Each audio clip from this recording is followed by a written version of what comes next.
Hey everybody, welcome back to my channel. What we have here today is another 2022 plans video. So I did a video a couple weeks ago that was series I would like to start in 2022. And I think there's a lot of great stuff on that list, and it's all stuff I'm really looking forward to, but it is stuff that will be brand new to me in 2022. I also wanted to kind of show you guys what my plans are for 2022 when it comes to series that I still need to wrap up, or just things that fit well as palette cleansers, in-betweeners as I call them, and standalones. So I'm not married to structure. I've learned that it just doesn't fit my lifestyle, it doesn't fit my personality, it doesn't fit my reading style, but there is fun for me in the actual making of the list. I like making the list, I like making the plan, I like setting the structure, and then I like to see how fluid I can make it. So some months I will pretty well stick to what I have planned, but then there's months that everyone I know is reading something random that wasn't even on my radar, and I'll get so hyped on it that I have no choice but to jump on that hype train. So I have built in a lot of flexibility, and for me, reading is my main hobby, pretty much my only one, and so it has to stay fun for me. So I do like the structure because I like making the list and I like thinking ahead. I'm very future oriented, but on that same coin, other side, I do like to live in the moment, and it's fun for me to just say screw it sometimes and just flip the table and read something that I hadn't planned on. So I have this list and it looks like a lot of books. I don't see any reason why this list or this number of books wouldn't be possible for 2022, but it'll be interesting to see how many of these I actually get done, because I want to read them all, but at the same time, I know myself and I am like a total squirrel when it comes to reading. I can be. So I have a couple categories here. One is ongoing series that I would like to finish up. One is Stephen King, because yes, Stephen King gets his own category. Books I already own, and books that I don't own, but I'll probably buy them because I really want to read them. So we'll just jump right into it. I didn't think I had that many ongoing series that were not wrapped up and completed, because during these last couple months of 2021, that has been my goal, is to wrap up series. And so I feel like I did a pretty good job of that, because most of these are books that are in a series, but I've been treating them like standalones or in-betweeners. Maybe I just think it's fun to say wiener. I don't really know. But my in-betweeners, yeah, they are part of a series, but I feel like they are much easier to kind of stick in as palette cleansers, or when I'm ready for a genre change. These have been books that I've been leaning on, but now I'm getting close to wrapping them up, or I would like to make it a series that I have completed. So I'm going to run through these real quick. It's, like I said, it's going to be a lot of books, so I probably won't spend a lot of time talking about each one, but I want to show you what I have going on in my head right now. So we all know I'm very, very excited about Michael J Sullivan. I am the conductor of this hype train. I can't get enough. Everything I read that he writes is a favorite. So I loved Rhaenyra Revelations. Rhaenyra Chronicles did not disappoint. It surpassed my expectations. And this is Legends of the First Empire, and it is a prequel series. So it is like thousands of years before Rhaenyra anything. And as always, I was a little bit hesitant starting it because it's a prequel series. Am I going to like it as much? Oh, I love it. So this is book 2, Age of Swords. I read book 1, Age of Myth, last month, a couple months ago. And all of my worries were for nothing, because I love this series so much already. I love these books because they read quick, they're fun, they're fast paced, they have awesome characters, really cool world building. It's everything I want when I read fantasy, but they just fit right. Like whenever I'm in any type of a slump, or I read something I wasn't crazy about, or I'm not sure about what I have coming up next, I always stick one of these Michael J Sullivan books in between, because it renews my faith in reading. I love them all. So there are a couple more of these after this one. It looks like 1, 2, 3, 4, 6 books total in the Legends of the First Empire. I always forget what the series is called. And so I could just binge these and read them all really quick. It would probably take me, not even joking, like 2 weeks to read the rest of these, because I love them so much and they're just that good. But I am going to try to make it last, because once I am done, I'm caught up with all Michael J Sullivan, and I don't really like that. So I'm going to try to make them last. I'm going to try to use them as in-betweeners all year long. Another is Jack Carr, I read the first book of the Terminal List. I believe it's 3 books. I believe it's a trilogy. I read the first book last year and I really liked it. It is a thriller, as it says right here. It is a thriller. And I normally don't read thrillers, but I read this book last year, the first one, which is called The Terminal List. And I thought it was awesome. Jack Carr is a retired Navy SEAL, and he's writing a story about a badass Navy SEAL. So I love that perspective because it's real. It feels realistic. It feels like it could actually happen, and none of the, the fight scenes or the politics or the types of guns they're using. It all seems really realistic because he has actual perspective on all of this stuff. So I'm really excited to keep going with Jack Carr and maybe even pick up a few more thrillers that aren't on my radar, because if I liked that one, maybe I'm going to like others too. So I'm really excited to explore that genre a bit more. Something else I read in 2021 was some Star Wars books. I read the Thrawn trilogy and I liked it way more than I thought I would. And I did think I would like it, but I was surprised at how good they were. And so I just picked this one up. I have several of them on my shelf. This one is Vector Prime. I'm not sure if it's the next one I will read, but I am going to make it a point to read more Star Wars books next year, because why not? Like same with, like Legends of the First Empire. They have great characters. They're well written. They're fast paced. They're fun. It's great action and the stories are surprisingly great. So I don't see any reason why I won't continue to read these. I know that not all of them are winners, so I'm kind of gonna, check with some of my Star Wars guru people as I make my selections, because I don't want to get into a rut with it. I want it to stay fun, but I'm really excited to read more Star Wars. Another series that I fell in love with just one book, and I'm excited to keep going, is Dune. So I've read Dune twice now, and it's such a good book. And even though I'm excited to read Dune for the 3rd time in September, because I'm hoping that will be my tradition to reread Dune every September, I'm also excited to keep going with the rest of these Frank Herbert Dune books. And so I have Messiah right here. I believe that's the second one, the one I should be reading next. And I'm just really excited to see what happens on Arrakis after the end of the first book. Also read for the first time in 2021 was Hitchhiker's Guide to the Galaxy. I feel like such a noob because that is a standard sci-fi book. Like if you're a fantasy sci-fi person, you're supposed to love Hitchhiker's Guide to the Galaxy, right?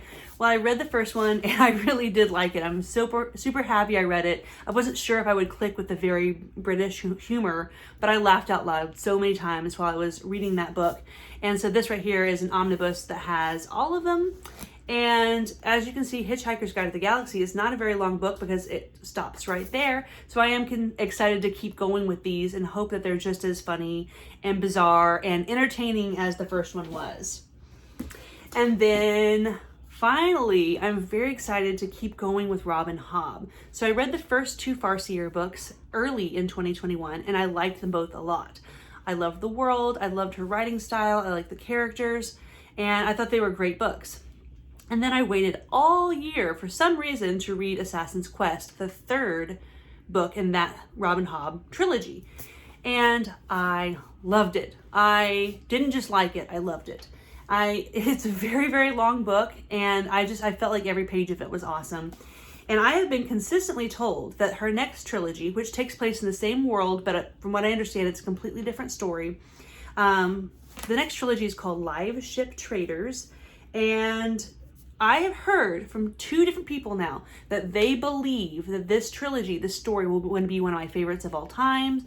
It's a series that was written for me. Like, it has everything I love in it, and I am hyped to keep going. I was planning to continue going no matter what, but now I'm really, really, really excited. Like, Assassin's Quest left me on just the right note, just the right mood to be like, I'm sold. Anything she writes, I will read it.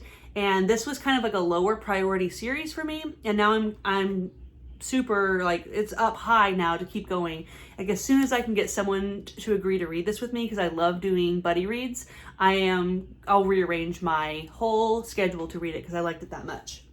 Next up on my list is the Stephen King category.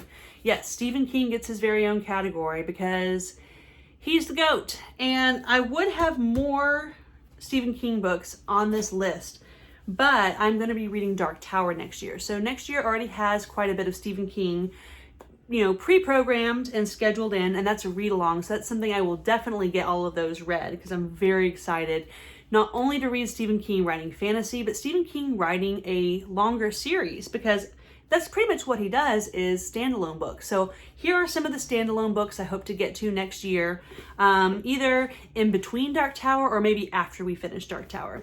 The first one I have on hand is Joyland. I've read a couple of these hard case crime books by Stephen King, and I really liked them all. No, they're not going to probably top my top 10 list ever. They're not incredibly, you know, I don't want to say they're not memorable, but they're not going to be the hard hitters. These aren't going to go down as the best books he's ever read, but they're still really good. They're short, they're well-paced, they're engaging, and they have that X factor that just makes a Stephen King book a Stephen King book. And I've had this one on my shelf for quite a while, and I'm really excited to get to it. And I just love that cover. I love all these covers. The next one is The Green Mile. I have never read this book. I've seen the movie, of course, but I've never read it. And it really bothers me that there's a mouse on the cover. I am not a mouse person, and it creeps me out to even look at it, so I might have to get another copy of this book before I can read it. That sounds dramatic, but I'm 100% serious. It bothers me that there's a mouse on the cover. But anyway, I do know the story. I've heard that the movie is a really good adaptation, so hopefully it's just a better version of something I already love, because the book's always better, right? This next one is a collection of short stories. It's 4 Past Midnight. I've only read different seasons as far as his short story collections go, but I couldn't have been happier with that. And I expect this will be a similar situation. I really do like short stories. I know they aren't for everybody. And honestly, these books are so big. If this has 4 stories in it, these are almost even novella length, not even short stories. But I'm excited to give this one a go, because I watched on Mike's book reviews, he does breakdowns and reviews for most everything Stephen King. He's going in publication order, and I just remember this one being really exciting and grabbing my interest, so I'm excited to get to this one. These next two still have stickers on them from the used bookstore that I purchased them from, and I'm not taking them off because I'm very proud that I got these two beautiful, perfect condition hardcovers for $6 each. So, Dune McKee, again, I don't know anything about it, but I've had several people say you should read Dune McKee. I think you will really like it, and I love those personalized recommendations. And Needful Things, I hear some mixed things about this, but for the most part, they're positive.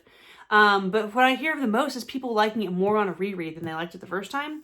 So I'm interested to see what I think about this one. I've heard that the narration on the audiobook is not great. So this is probably one I'll do an eye read on, eyes only. But I don't know much about it other than like it's a store and it has things you need in it, and it's like creepy and spooky.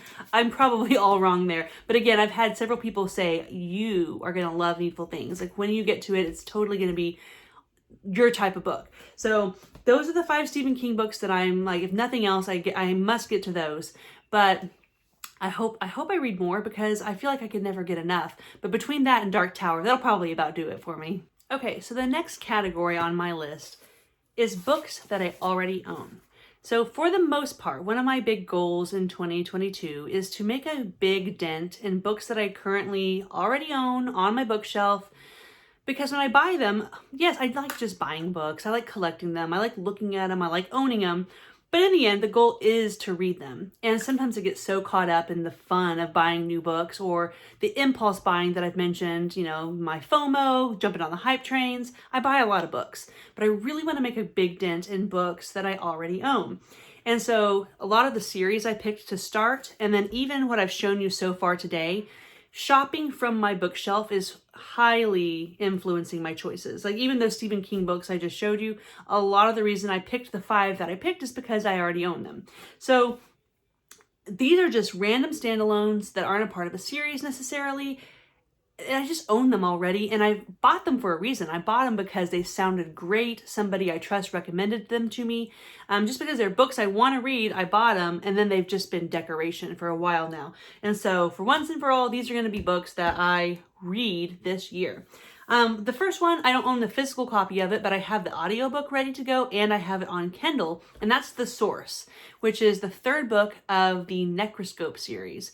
I liked the first book a lot. It was nothing what I expected, and I thought it was super cool. And I liked the second book even more. There were parts of it that I was not really into, but then parts that I thought were awesome. And I'm happy and excited to keep going because I have no idea where the series is going or what they can possibly do with it. So I'm very excited to keep going with that and read The Source. An author that I always claim that I really like a lot, but when I stop and am honest with myself and think about it, I've actually only read a couple of his books, and that is Neil Gaiman. Like, I'm obsessed with Neil Gaiman. I had, what is that thing called? Masterclass. I had it for a year, and I watched all of his masterclasses because I could just listen to him talk about writing and him talk about books in general and his love for reading and his love for storytelling and his process. Oh my gosh, he's so fascinating. I love Neil Gaiman. But when I stop and look at it, I'm like, I've actually read like 2 or 3 of his books, but I call myself a fan. And so I'm holding Neverwhere because I just think it's a cool book. I love this book. I like the illustrations in it. I like the size of it. I like the way it feels, I like the cover. But from what I own, I want to read Neverwhere, Stardust, and American Gods. I've never read those, but those feel like must-read Neil Gaiman books. And so I have them all on my shelf, and I just love the way he writes. I love the way he tells a story. So I'm very excited to read more Neil Gaiman this year. These books were recommended to me by my friend Tamara. We were talking about our favorite authors, or I think the actual question was like instant reads. Like if they write something, you're going to read it because they've just impressed you so much. They're your go-to release day read authors. And she mentioned a couple that I was familiar with and that I agreed with, some of my own. And then someone else she mentioned was Caleb Carr. And immediately I was like, I don't know who that is. So I asked her, I said, well, if you like Caleb Carr so much, where should I start? Because Tamara has great taste in books, and I think she really gets me as far as things we both like. So I was like, that's enough. If she put this person in her top 3 favorite authors, I want to read some too. And so she said to start with The Alienist, and the second book is called Angel in the Darkness. I'm excited to read these because they're Tamara's favorites, but also because I don't know anything about them. I love doing this. I love taking a recommendation from someone who gets you, someone you trust their taste, and then just taking their word for it and reading the book. I think these books might be about time travel, but for all I know, I could go back and watch this video and that prediction and just laugh because I'm totally wrong. But either way, I'm very excited to read these, mostly because of who suggested them and how excited she was about this author. And discovering a new author is always so fun and so satisfying. So excited to get to some Caleb Carr. Another one, again, I don't know much about it, but someone I think is really cool, Lockie from Discord, recommended this to me a long time ago. And the day he recommended it, I went and bought a copy, which this is a used copy that's kind of bunged up. So if I love it, I might have to replace it. But again, I don't know much about it. I think it is somewhat of a thriller, maybe a little bit science fiction-y. But yeah, I don't know anything about it, but it was recommended to me by someone who I trust their recommendations. And I saw it on my shelf and I was like, why not? Like, this book won't take me long to read. I should totally read this because why own books that you don't even know if you like them or not? So I'm going to read that one, The Great Zoo of China. And I didn't say, the author of this is Matthew Riley, The Great Zoo of China. So if you've read this before, if you have an opinion about it, please tell me, because other than Lockie telling me I should read this over a year ago, I don't know anything about it. Another book I've had for a long time on my shelf is The Sparrow. I believe that this one is science fiction. It's written by Mary Doria Russell, and it was on my shelf for, again, probably over a year. I got a random recommendation about it a while back, found it used for a good price, picked it up, sat it on the shelf, and then my friend Rachel, just yesterday actually, said, oh, I finished The Sparrow. It was so good. It's going to be in my top 5 of the year. She had all these insights and she said, has anyone else read it? I can't wait to see what you think about it. And I was like, I have not read it, but I do own it. And so it is on the list. This is one that I'm putting this one in permanent ink because after reading her positive experience with it. It reminded me about the strong recommendation I had gotten for it in the first place. And it's just great to have some standalones, especially, again, I actually think there are more books to this, but it can be read as a standalone. But in this world of science fiction and fantasy, sometimes it is just great to have something that's in your genre that you like, but also isn't a huge undertaking where you're committing to 5 or 6 books. So often when I want a standalone, I have to go out of my genre of choice to get those standalones, palette cleansers, in-betweeners, whatever you want to call them.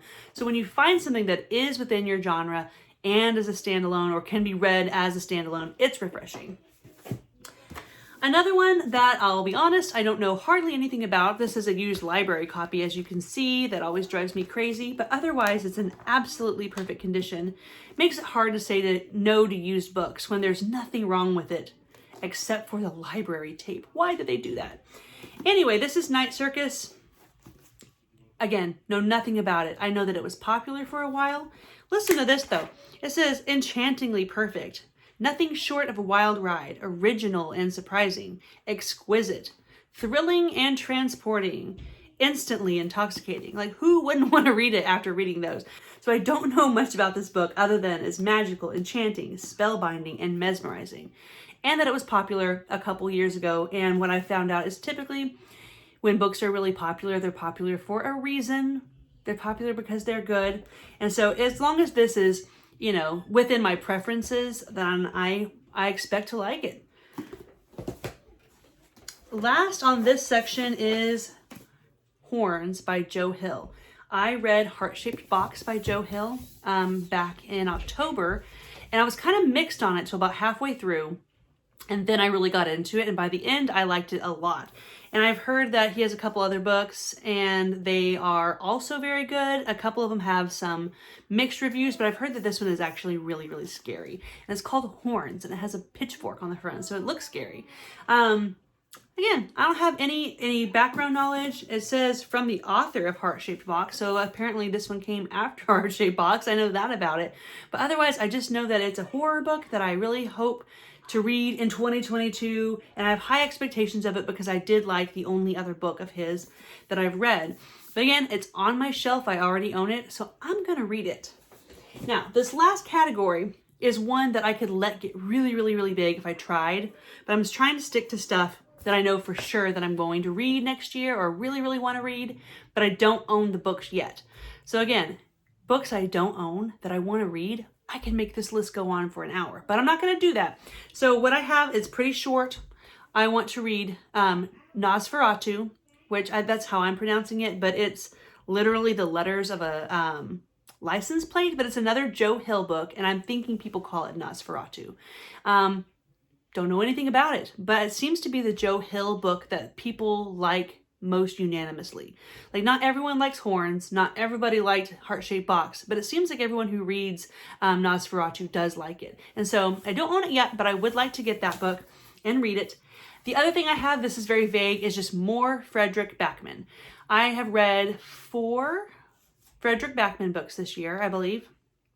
I think that's right, 4 or 5. Everything I read, I loved. A Man Called Uva is one of my favorite books I read all year. So everything I read, I really, really liked. And so I'm like, I'm just going to read everything he's ever written. And so I don't have a specific list. I know that there is another book that goes along with Beartown, and there's some other novellas that are a little bit shorter. But anything Fredrik Backman that I haven't read already, I'm just trying to get my hands on it so I can read it. And then the last thing is Childhood End. This is something that, again, several people in my friend group on Discord, they read that towards the end of this year, and it seems like unanimously people loved it. So I don't know much about it other than the fact that it is sci-fi and it's somewhat of a classic, it sounds like, or it will be considered that way. And the way people enjoyed it just made me think, I gotta get me some of that. So I left that part pretty short because, like I said, if I were to write down every book that I'm interested in reading but don't own yet, poof, we could keep going forever. So I'm not going to do that to you guys, but I do want recommendations. So if you can think of something that either reads like a standalone, palette cleanser, or like a short series that's good for splitting up, please let me know. It looks like a lot. I've got a big pile of books all around me right now. It's making me very excited. but I'm very willing to add to that list. So please let me know if you have any suggestions of standalones, palette cleansers, and in-betweeners that I should make a priority in 2022. Also, if you know about any of these books that I would like, I really know about this book, you tell me. I want the hype. Like, I'm easily sold by hype. So hype up these books if you love them, and maybe they'll make it a little bit higher priority, make it on the first half of 2022 or something like that. So thanks for watching, and thanks for all of your input, and I hope you guys have a great day.